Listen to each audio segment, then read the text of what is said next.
innovation, entrepreneurship, public service. These are some of the core values of Stevens Institute of Technology. Aspiring students of the school today who want to dedicate their lives to these values can find inspiration in one of Stevens' most accomplished alumni: engineer, entrepreneur, public servant, and philanthropist Charles Stewart Mott, class of 1897. An automotive pioneer, Mr. Mott was an original partner in the creation of the General Motors Corporation, founded in Flint in 1908. It was at Stevens that he found his calling as an engineer. Although his father sent him abroad to study fermentation to improve the family's beverage business, Mott returned with an even greater interest in mechanics. When I left Stevens at the end of my sophomore year, I took with me a statement from the president that I could enter the junior class without re-examination. I had no conditions. And so I went right back into engineering. I wasn't cut for a scientist. I was cut for an engineer and manufacturer. After his father's death in 1899, Mott took control of his family's other business, a bicycle wheel company. But he soon realized the potential of an emerging technology and set about building axles for the newly popular automobile. I went home and scurried around and tried to figure out the front and rear axles. And from my training at Stevens, I drew up a design of a front and rear axles. It was a smart decision. As business boomed, Mott moved the company from upstate New York to Flint, Michigan, where many of the automakers had their factories.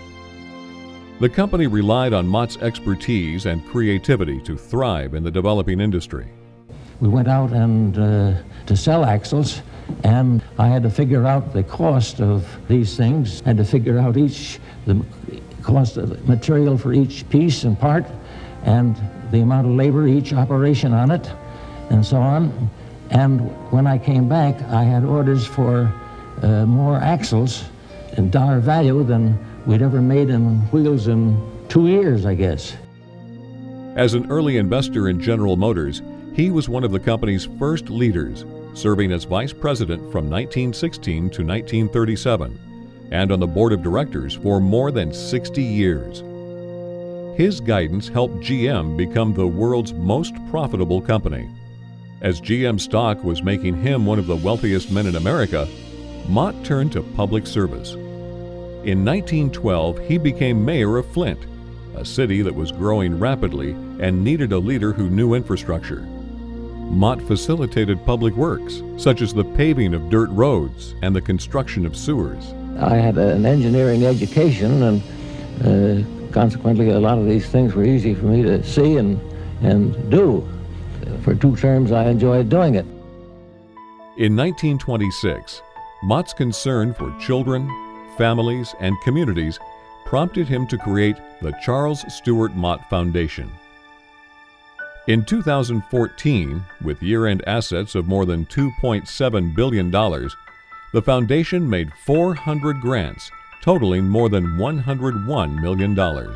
We have a tremendous lot of different activities that we're supporting in the thing, but number one, there are a lot of children in Flint whose parents either are so poor that they can't afford to give their children the medical and dental attention that they should have. So we started a plan of a health